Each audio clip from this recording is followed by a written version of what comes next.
Thank you very much. Thank you. Thanks, Joyce, and thanks for inviting me again. And we're really glad to be here. And I'm very impressed by the turnout always here. It's really good to know that you have a community of supportive people working with your parents, your relatives and friends to take care of them during this time. Because if you folks weren't out there doing it, frankly, I don't know what this country would do.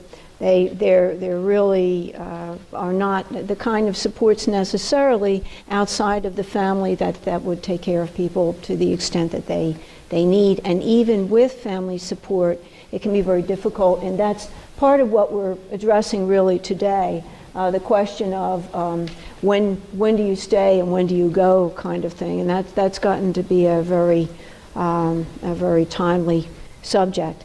There was one thing I forgot to pass out beforehand, so I'm just going to pass it around, but it may be helpful in terms of a visual. It's called, there's an attorney in Tennessee, his name is Tim Takis, and he started the movement called Life Care Planning, and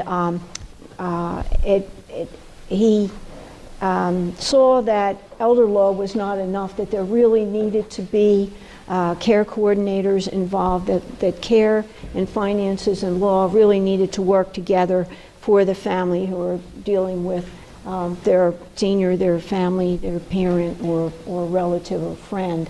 And I'm assuming that pretty much all of you are caregivers or expect to be caregivers at some point, so I'm sort of addressing it along those lines. The sheet that I am referring to that's working its way down, Diana had handed out the other documents.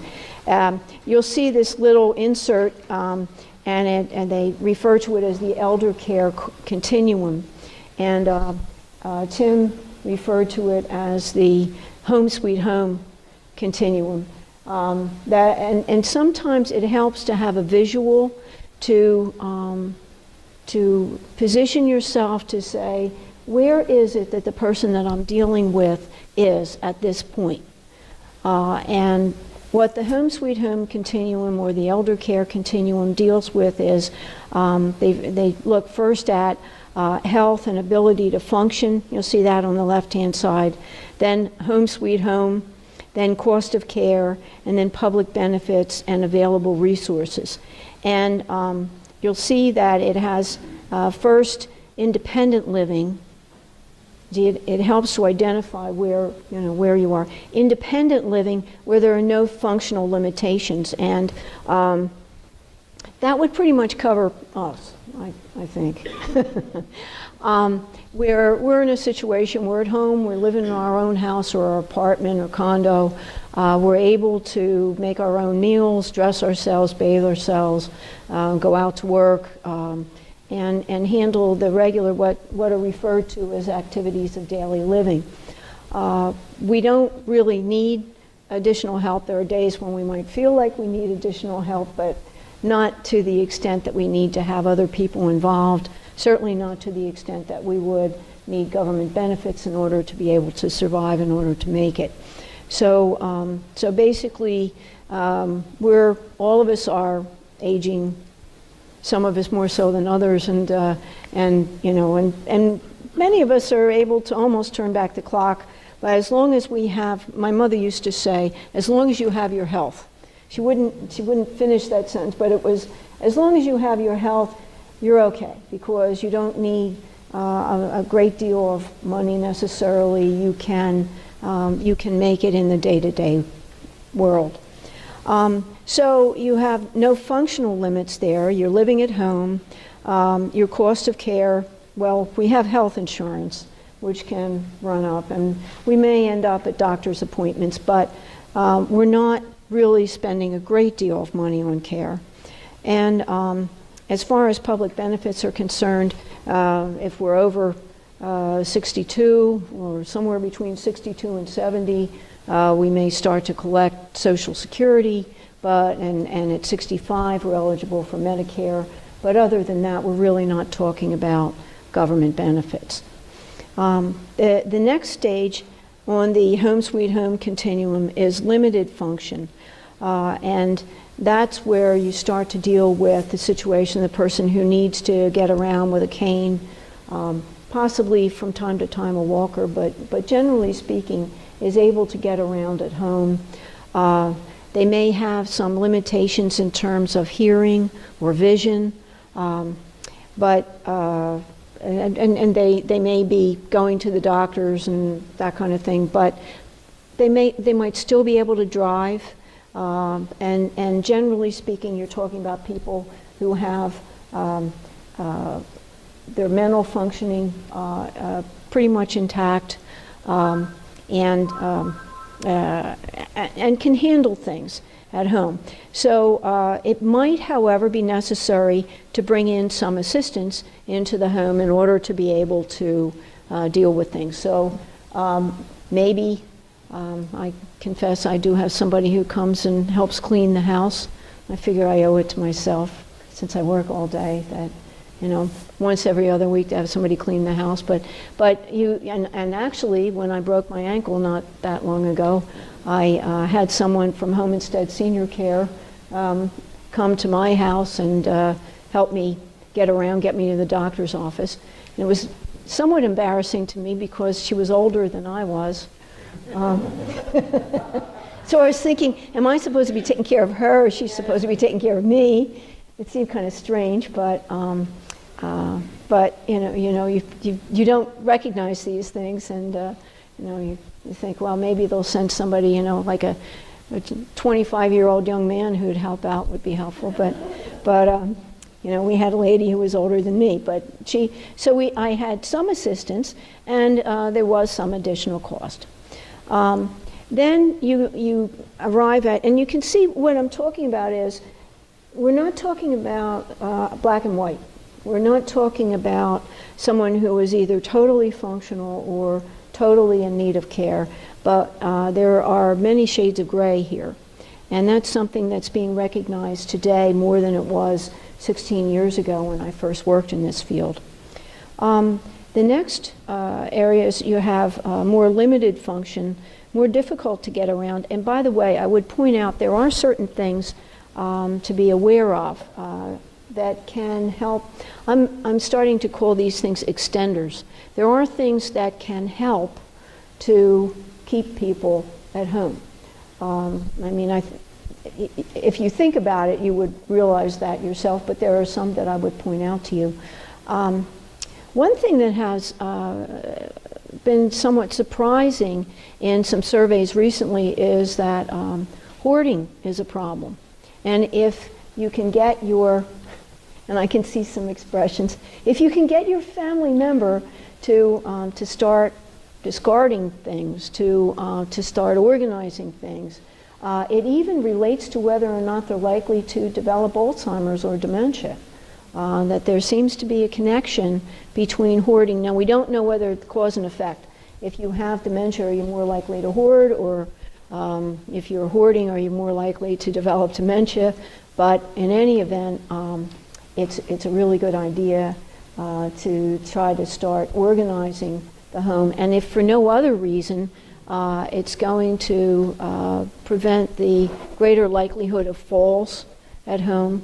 Because I hear people who work in the home, caregivers go out to the home, and they can barely get around because there's so much clutter that they can't move from one room to the next. And it's very difficult to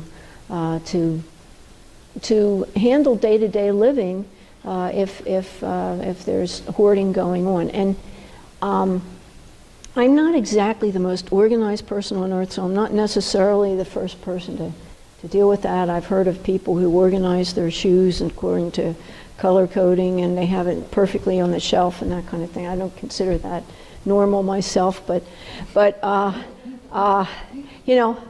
But on the other hand, there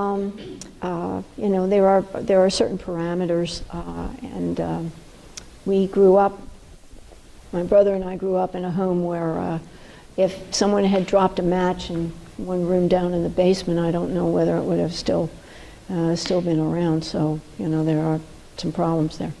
And Other issues to consider in terms of extending, I'll call it the extenders, the functional extenders, if you're dealing with, say, hearing or sight, someone who, and I didn't come to realize this until recently, someone who has difficulty hearing, it can, for one thing, I've been doing some reading in this field, it can cause them to also either rightly or wrongly be diagnosed with early dementia.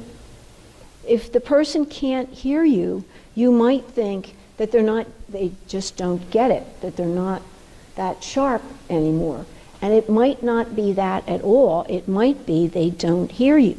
And one of the problems is that people don't want to recognize and accept that hearing loss needs to be addressed. And another issue in this area is that hearing aids typically are not covered under health insurance, and they're expensive. But there are some very good hearing devices these days, hearing aids, that really are worth exploring if you think that you're dealing with a family member who has difficulty hearing. And it's not just a matter of cosmetics, or even a matter of, you know, you're out in a social event and you're listening and everyone else is laughing and you don't know what the joke was.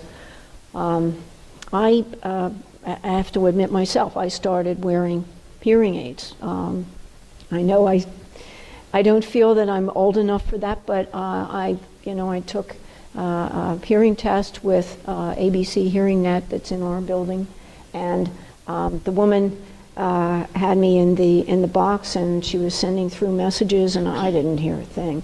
And she said, "Raise your hand when you hear something," and it didn't happen.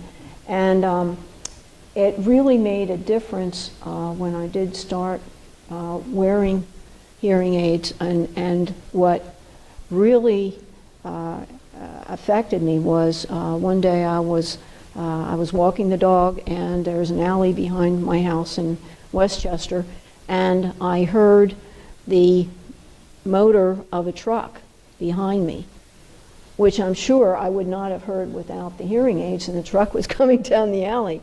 So I don't know if I'd be here today if I hadn't considered that. With vision loss, again, that really impacts the quality of life. Hearing loss and vision loss, they affect the way that people see their environment and enjoy their environment. So the quality of life can be improved quite a bit if you pay attention to vision loss as well. And then there's so much cataract. Cataract surgery has progressed so much in recent years. It's really a help to have a family member looked at from that perspective. And it can even help you as a caregiver. If they can see well and hear well, they're more likely to tell you what their needs are and what's going on. And of course there are other extenders that would include things like the various things that we think of, the grab bars and the ramps and so on, that can be used to help people navigate around the home. I'm a big believer that you can extend your time in the home quite a bit if you are mentally able to navigate the home, because as long as you understand what's going on, you can devise solutions, but if you don't understand what's going on, it becomes more difficult. Okay, so if you're in the more limited function area, or your family members in the more limited function area, they may be talking about going to a retirement community. Retirement communities typically don't want to accept people at the skilled level of care. There are exceptions, but if you're talking about a continuing care retirement community, they would prefer that people come in at independent living or maybe assisted living, but not to come in when they're in greatest need of skilled care. There's more limited function, then you see the little graphic of the person assisted living with the person in the wheelchair and so on, and it costs still more. In assisted living, there is a benefit, the Veterans Aid and Attendance, that's for wartime veterans and for widows or widowers of wartime veterans. And then seriously limited function, you're talking nursing home, or you could still be talking at-home care, but if you're talking at-home care, then it can be extremely expensive, and at-home care, 24-hour, round-the-clock care is typically more expensive than nursing home care. So think of it, you know, you're not going to take someone and have them, at least many quality caregivers, you're not going to have them work round the clock and live there. And actually, Phil McFadden of Home Instead Senior Care, who I have the radio show with every week, he said that would be basically taking a homeless person and say, have them live with your family member. And what his agency does is they have three shifts to cover the 24-hour day so that the person can have a break and then leave. But again, that can become very expensive. So I mean, the tendency today, and this goes into the main part of the presentation, is when I say when to stay and when to go, considerations in keeping elders or yourself, because none of us are elders or ever will be. Okay, keeping elders or ourselves at home. Okay. The consensus has been over the last several years that the best way to handle care is to what they call age in place, meaning to stay at home. The state highly encourages this. The Department of Public Welfare goes so far as to send out people to nursing homes to ask them would they like to go home. And when they send people to the dementia unit and ask people would they like to go home, you can imagine that they say, of course, they would like to go home. Now, whether they can feasibly go home is another matter. I think that the age in place is played out maybe a little bit too much these days, that there are many situations I've seen where people are at home and it probably would be safer for them to be in a secure environment like in assisted living or like skilled care. But we hear the statement that I promised mom she would never go to a home, okay?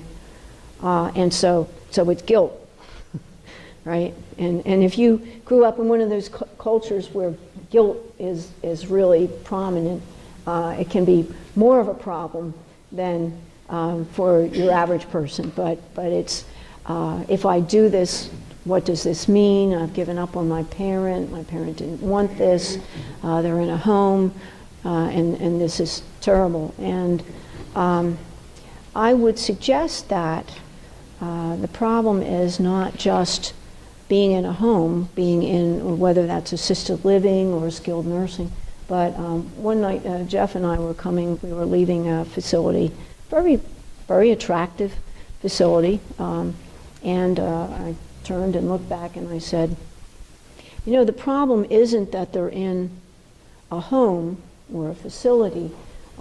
These people weren't doing cross-country skiing before they got here.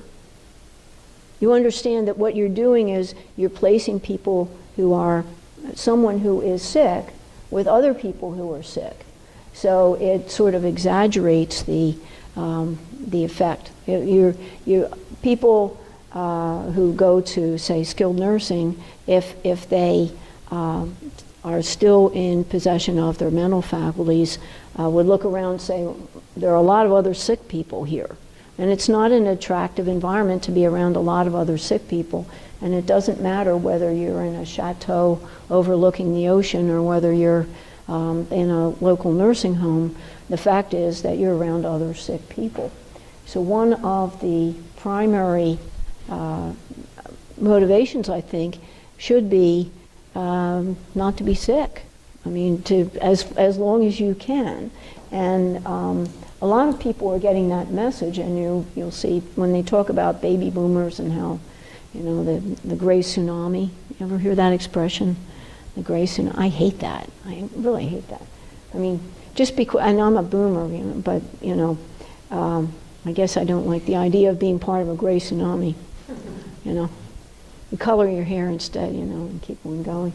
But I mean, a lot of people are getting the message that we really do need to pay attention to our health. And so there are people who are working out, there are people who are keeping up with doctor's appointments if they need to. It's a matter of maintenance. It's a matter of keeping yourself going as you go, not to let things slip through the cracks.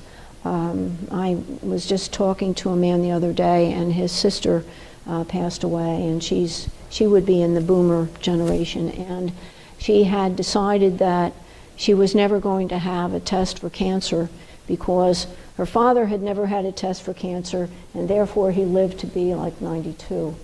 Well, that wasn't because he wasn't tested for cancer, that was because he didn't have cancer. But she refused to have any testing done. She didn't want to know, she figured she would stay healthy. It's kind of like, if you don't write a will, you'll never die. You know that, right? Yeah. You'll live forever if you don't write a will. But of course, she developed cancer, colon cancer, and she died in her 60s. Now she could have, that's a treatable condition if she had been found to have had the condition earlier. The growth could have been removed, and she'd still be there. So it's maintenance. It's like keeping your garden. Although I'm very bad at keeping my garden, but you're getting rid of the weeds each day. It's noticing things, and you don't have to overreact. But when you see that your parent is having difficulty with vision, or they're having difficulty with hearing, or when they broke their ankle or their hip, that the doctor didn't prescribe therapy, and I'll tell you, sometimes it doesn't happen, and sometimes you need to be more assertive with care providers. And if the doctor doesn't write a prescription for therapy after there's a break, or the therapy is discontinued earlier than you think it should be discontinued, I'd encourage you to be an advocate and go back and say, that's not enough. They need more. Because their condition can be restored as long as it's maintained over the course of time. Not to say it would go on forever, but it's amazing the things that can be done. Again, it's strange, I have to keep relating to personal experience, but when I broke my ankle and I was not originally approved for therapy, I just took the doctor's word for it, and pardon me for my phone, I don't know where it is. But I just took the doctor's word for it that I didn't need therapy.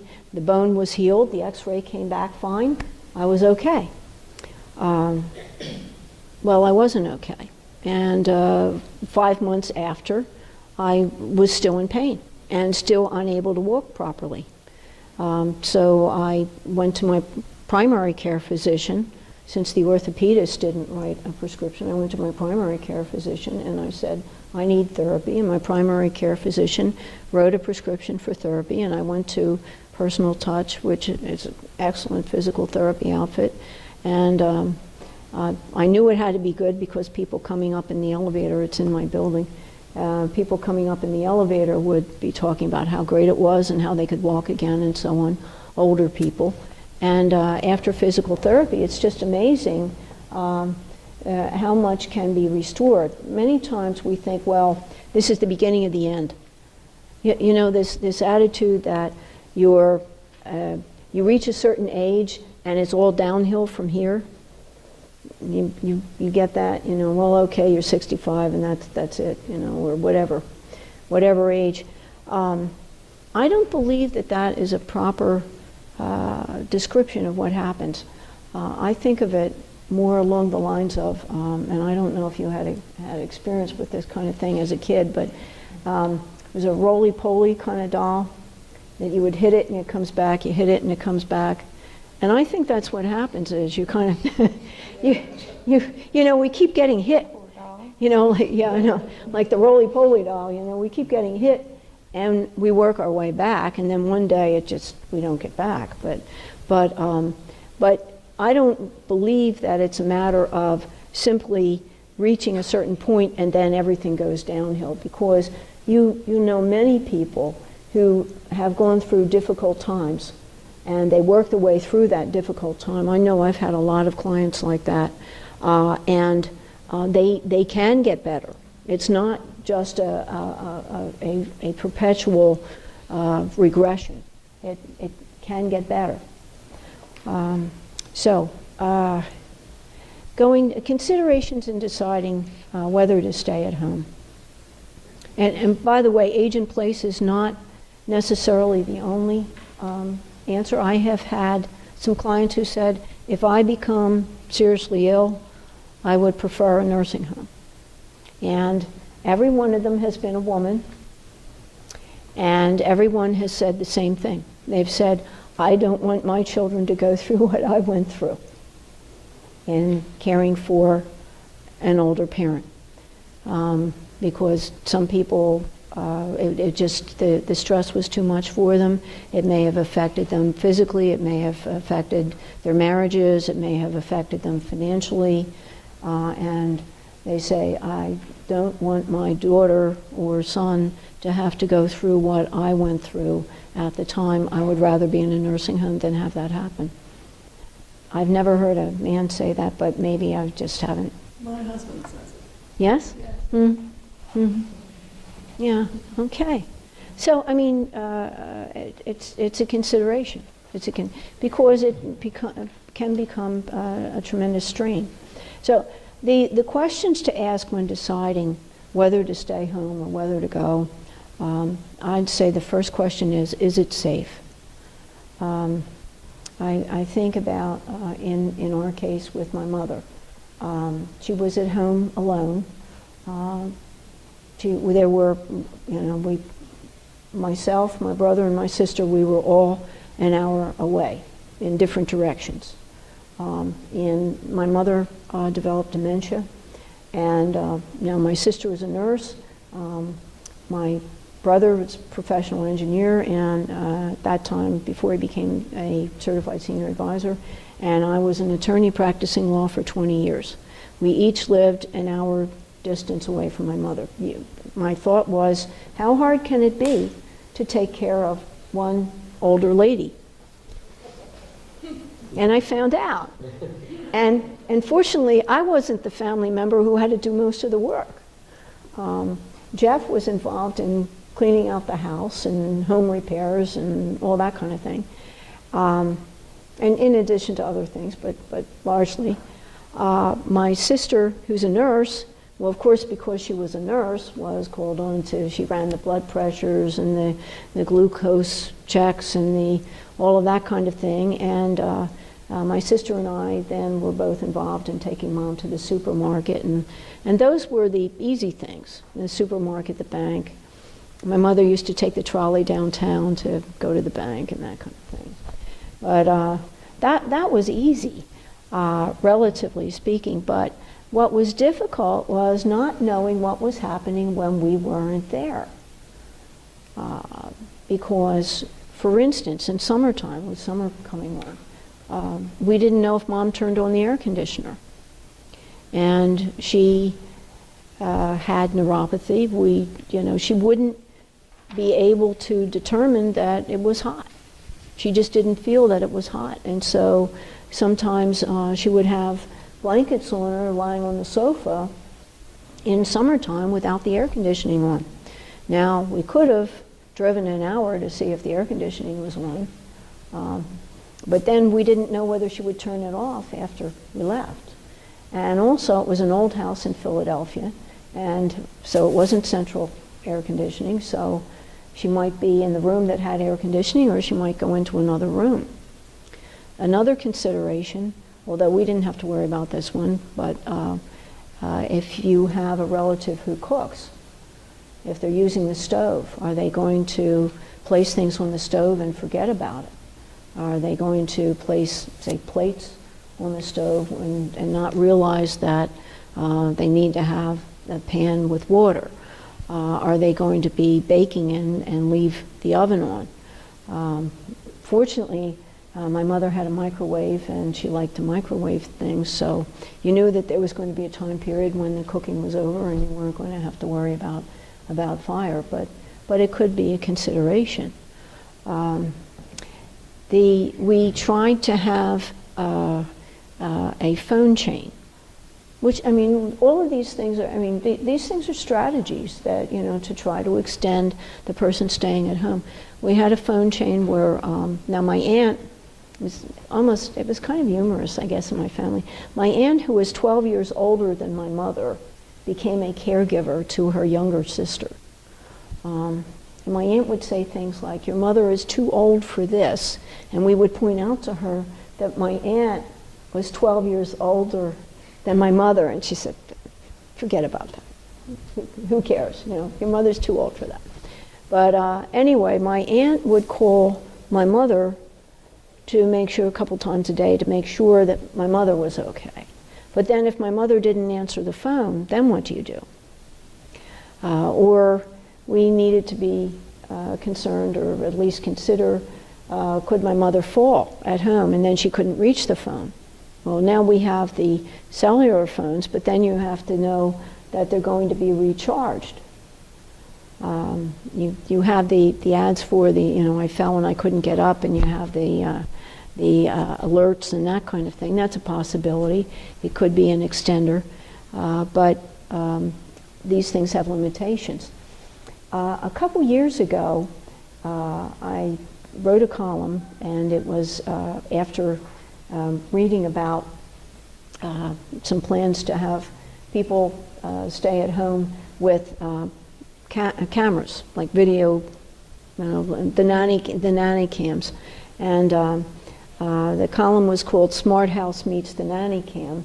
And they talked about having cameras throughout the house. And there are even things that can determine whether or not a person has gone into a certain room, like the bathroom, how long it's taken them to come out, whether they've gone to bed, whether they've taken certain pills. There, you can remotely, of course, control. I don't know whether we could have done this with the house in Philadelphia. It's pretty old, but remotely control the heating and air conditioning system so that you know that the air conditioning is on. In summertime, that kind of thing. I guess I was not entirely enthusiastic about that approach, because thinking about it myself, if I were 80 or 90 years old, would I want to have somebody following me through the house, figuring out what I was doing, where I was going? Sounded pretty invasive to me. I said that I would probably disable the cameras, things like that. But it is a possibility. I mean, it could be a place that we're going to, that we would at least have some idea what's going on in our parent or family members' home, so that we can keep track of it and see that they're safe, and it might help them to stay home longer. So that could be a subject for discussion when we, as we're going around. Okay, is it safe? Is it feasible to stay home? Now, I'll give you the classic example. We'll have husband, wife. We have wife who weighs 120 pounds and is 5 foot tall, and her husband who is 6'3" and 280 pounds. And she has to get him up, to get him walking around, to get him dressed, to get him bathed.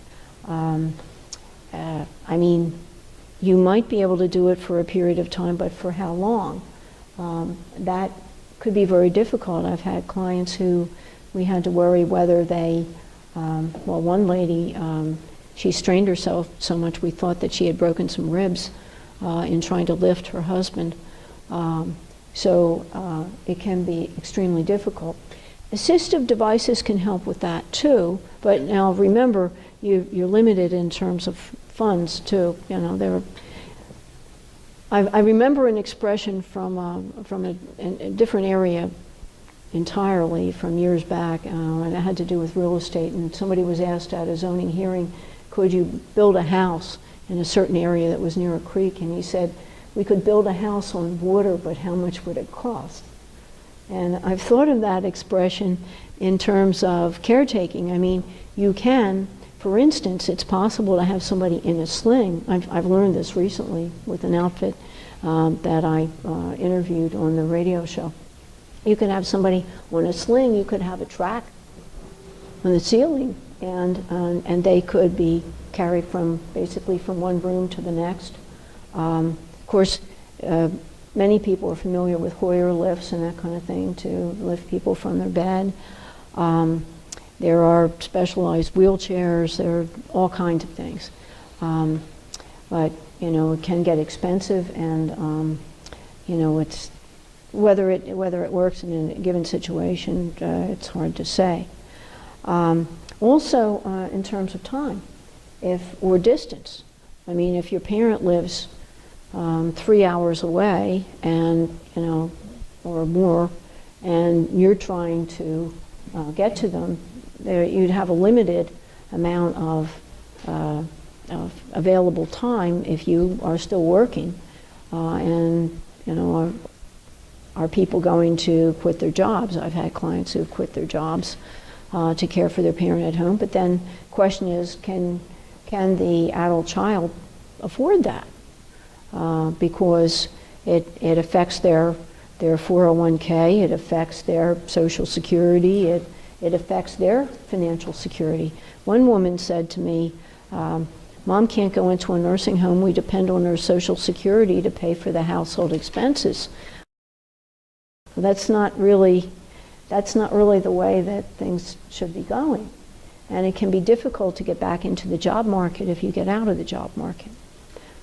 Shannon, excuse me, it's approaching quarter of one. Oh, I'm sorry. I'm just wondering if maybe we could just touch on assets and then maybe have some question and answer period. Okay. Would that be all right? Oh, sure, absolutely. Maximize the time that we have.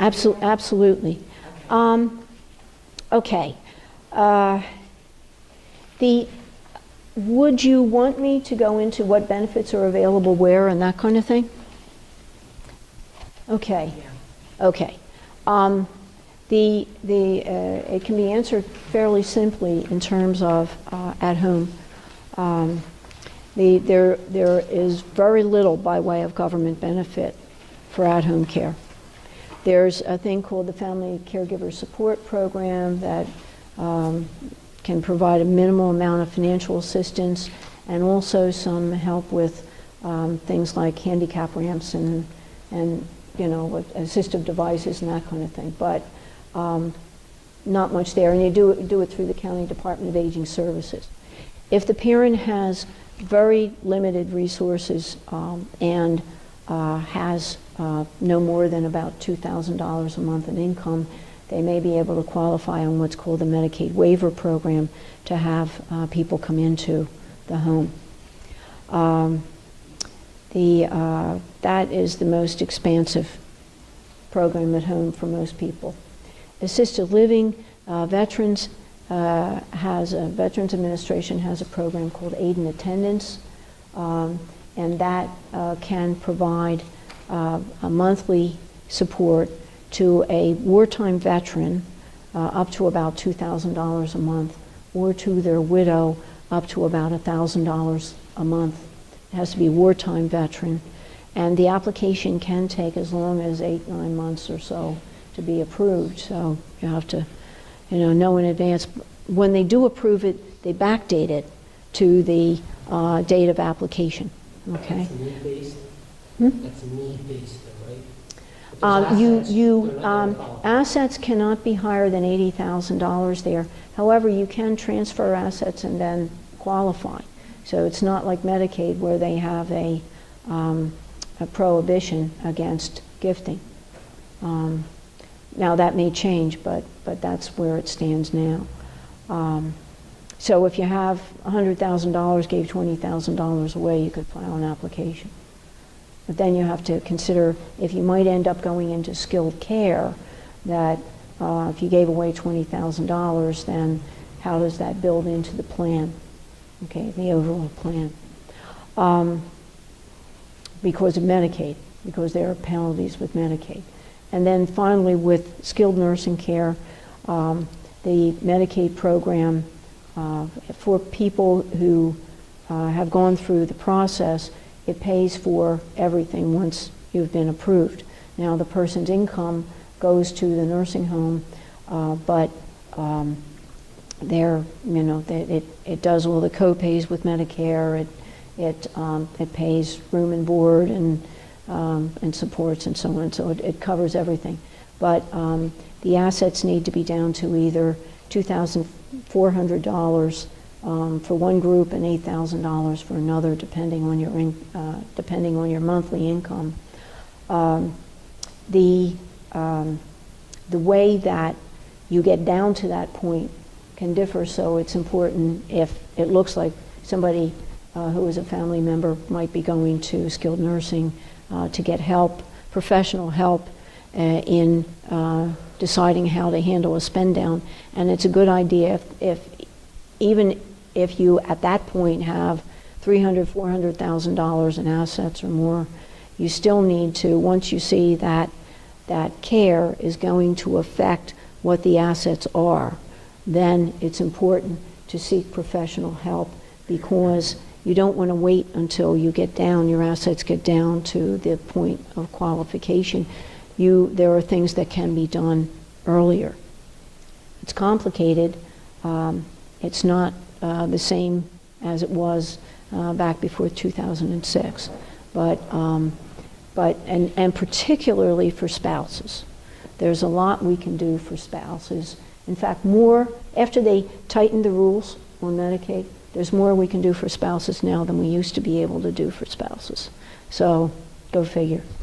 Okay, I wanted to give you a chance for questions, and I'm sorry I didn't realize I had. I honestly, I just wish we could have so much more time. Does anybody have any questions at all for Janet or Jeffrey? Any questions? Okay, let's keep talking. Okay, let me ask this. Are you more interested in things like the Medicaid end of it, and how that works, or are you more interested in the things that can be done before then when the person is at home as far as financially? Before. Can I take? Before? Before, okay. Let's start with this. Very little government support at home, as I said. So then you really have to put together your own plan, and a lot of what we do is planning. Now, one of the things that we talked about before, and I'll mention again, is family agreements. The idea that your parent can actually, I call it hire the kids, So if you're concerned that, say, one family member is doing all the work and the other three are living in California, and they wave at you and they say, "It's really nice that you're helping out, Mom, but we're not going to get involved, and we'll send her a Christmas card," and that kind of thing. And you're here doing all the day-to-day work.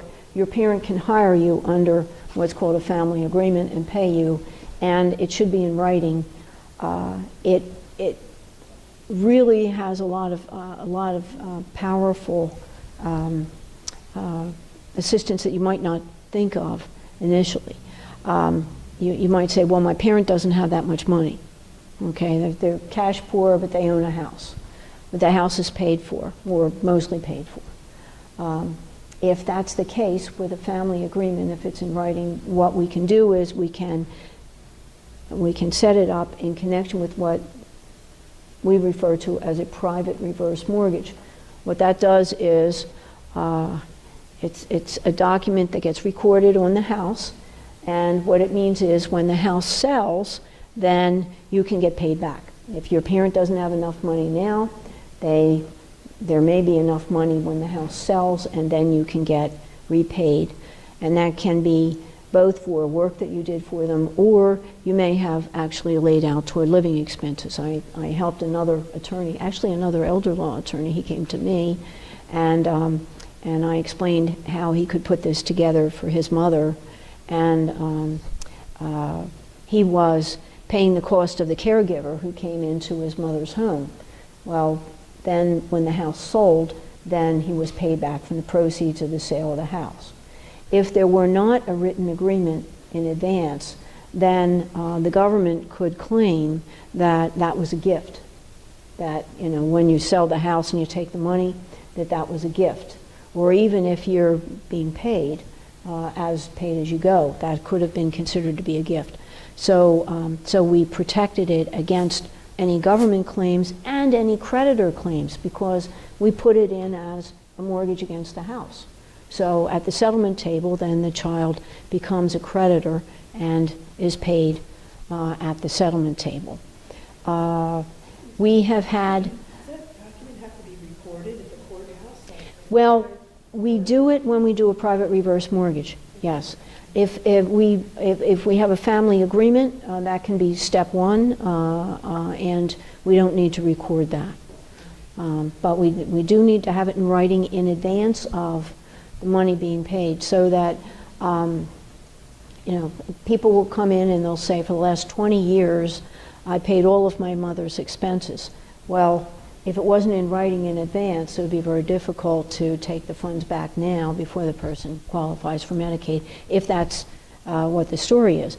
But this kind of agreement is also helpful just in a matter of estate planning, because is it really fair if you have 3 children and one of them's doing all the work, that all 3 get the same inheritance at the time of death? Is it fair that one person laid out all the money and all the time, and then all 3 of them, we want you to share equally? So this helps to support the person who is supporting the parent. Also, we've put together some very creative plans where we've combined households, where mom and dad have the house, and son and daughter-in-law are working.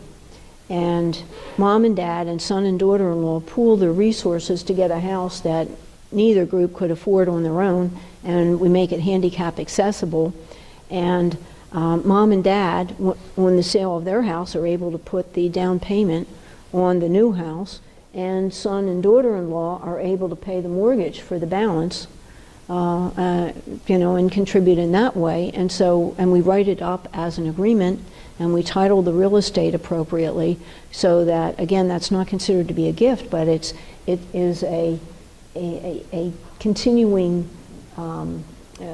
through the generations type agreement. So there are all kinds of things that we can do with real estate, and some of them I have in the attachments. So yeah, so you can read some of those things that relate to this in the attachment. Reverse mortgage is another thing that's considered. What you should think of in terms of a reverse mortgage are a couple things. One, is the parent going to continue in the home indefinitely? If they're going to move, then a reverse mortgage really has very limited usefulness, because they're going to have to cash out after they move. If they go to a nursing home, they have a year. And if they've been in the nursing home for a year, then the reverse mortgage defaults the loan, and you might as well hand the keys to the house back. So reverse mortgage has limited usefulness unless the person's really going to stay at home. However, it can be helpful. I've had one couple where the husband went into the nursing home and went on Medicaid, and our office got him Medicaid, but his wife had cancer, and she stayed at home and got a reverse mortgage, and it paid her expenses at home, and it paid up to the time of her death. Now, there's not much left for the children, but frankly, the money was needed for the parents, so it was good for the parents. But you have to consider how much equity, and reverse mortgages should not be taken out when they can be taken out when the person is 62. That's a bad idea. You can get a much larger loan at a later age, but in addition to that, you don't want to be buying cars or going on vacations with a reverse mortgage, no matter what kind of flyer you get in the mail saying, you can tap into the equity of your house. Because we have people who have reverse mortgages who then they take it out at 62, and then when they're 75, they're utterly broke. So they have to be really careful. A reverse mortgage can be taken as a line of credit, so it's available, but you don't actually use it until you need it. So that's another possibility. So, okay. Questions, observations? Any comments for anybody? How about putting the house in the kids' names before all this stuff? No, That's a bad idea? no. I know lawyers who advise that kind of thing, and I think it's a really bad idea for a number of reasons.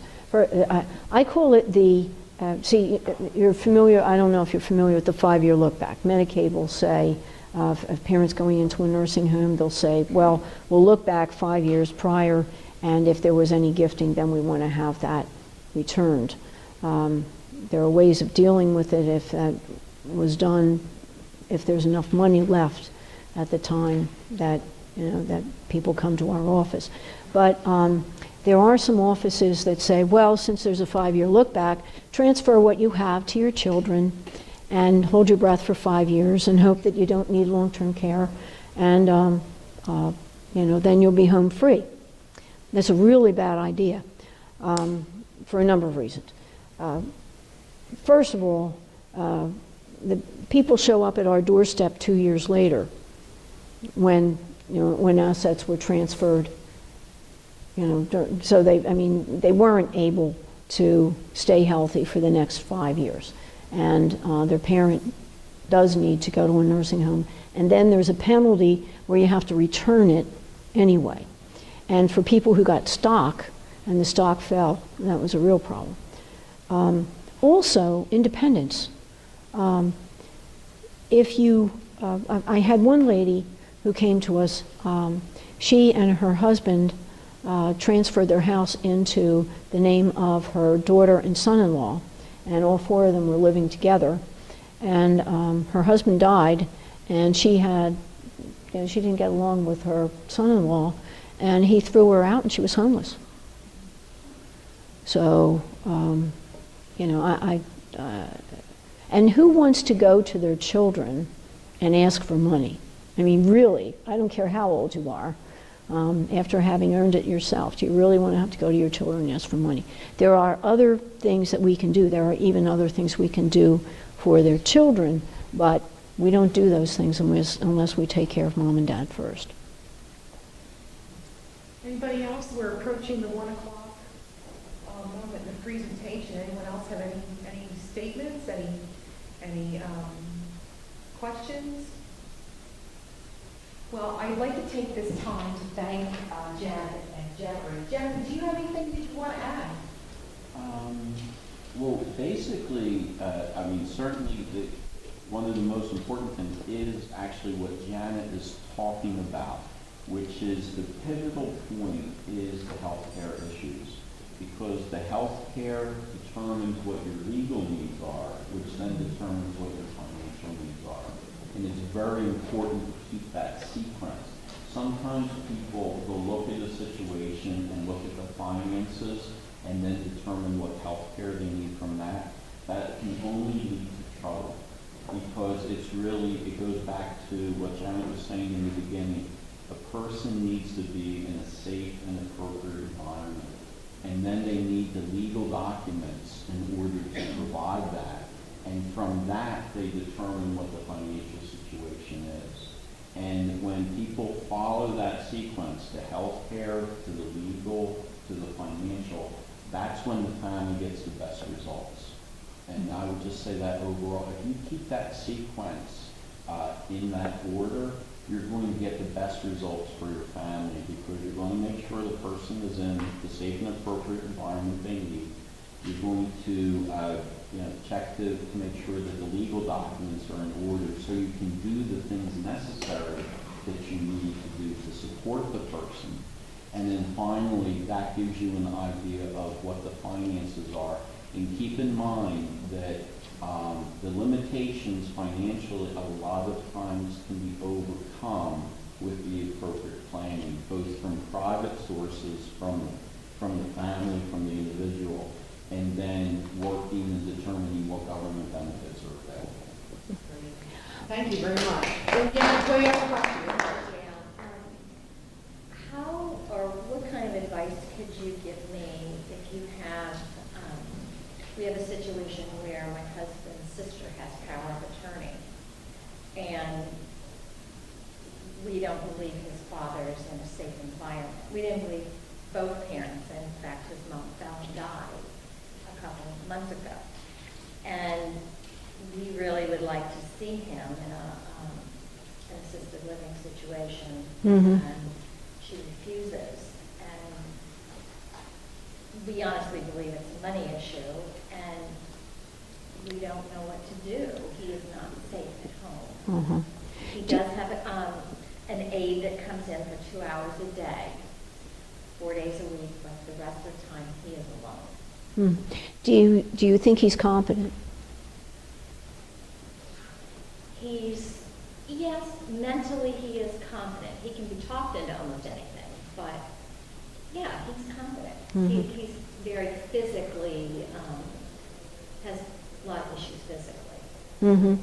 See, if a person's incapacitated, then there can be a filing for a guardianship. And that would, okay.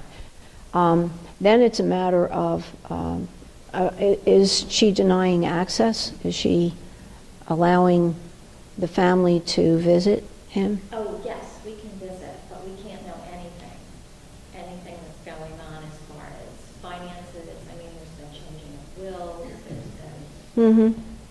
and I really don't think you're safe. Yeah. Do they live locally? Okay. So we've been going up there probably every 3 weeks. They live 7.5 hours away. They live in our hometown. One of the things that we have suggested is to contact the local area agency on aging. That would be like in Chester County, it's the Department of Aging Services, but it's different in different counties. And they can send a caseworker over to interview the family member and come back with an assessment. We've done that once, and it was not a good assessment. And then she said, well, we'll get one here and here.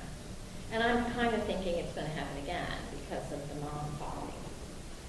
Uh-huh. But I feel like Yeah. the hands are tied, and it's keys are taking time off. Yeah, it is difficult. If he would change powers of attorney, then that's a different matter. But yeah, that could take more time than. but it's definitely a serious problem. I just wanted to bring up one more thing. If someone asked me what is the biggest problem that I see today in terms of care, as compared to when I first started working in this area, I would say that people spend so much money on at-home care, on some extensive at-home care, without seeing, like when they start to get toward the edge of the cliff, and we kind of realize that they're getting toward the edge of the cliff, let's say they have a couple $1,000s left, and then they look around and say, well, what can I do now? And the options are so limited at that point that if people would start to look earlier as to what can happen, especially since there are more people now in assisted living, and the funds, once they run out, then it's like being in a hotel. They'll wave goodbye, and you need to have a plan B. And I think that's for everything. Whatever you're working on, you need a plan B. But family relationships are difficult, and one of the suggestions that's being made in what you're talking about recently is family mediation, to get everybody around the table. And there are trained professional mediators now in this field. It's not just in the divorce area, but in family mediation, to have everybody get around the table and discuss it and come up with a result. So, You see a lot of people like our age carrying long-term care insurance. the average usage of long-term care insurance among the clientele who could use it is at about 11%, and it stayed that way repeatedly, no matter how many efforts have been made to have people take out long-term care insurance. I think one of the problems is that as incomes are going down, premiums go up, and people are reluctant to take them for the long term. When they took it out, maybe $5,000 a month seemed like a lot of money, but now if it's $10,000 a month for the cost of care, unless you keep up with inflation riders, it's difficult. I do have some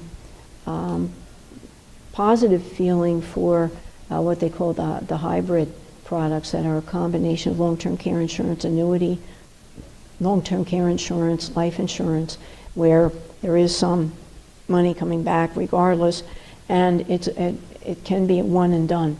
You contribute a given amount of money and you get a certain amount in long-term care, and to me it makes a lot more sense than paying a monthly premium for the rest of your life or until you need it. So. Anyone else? You sure? Okay, I just wanted to say a big thank you so much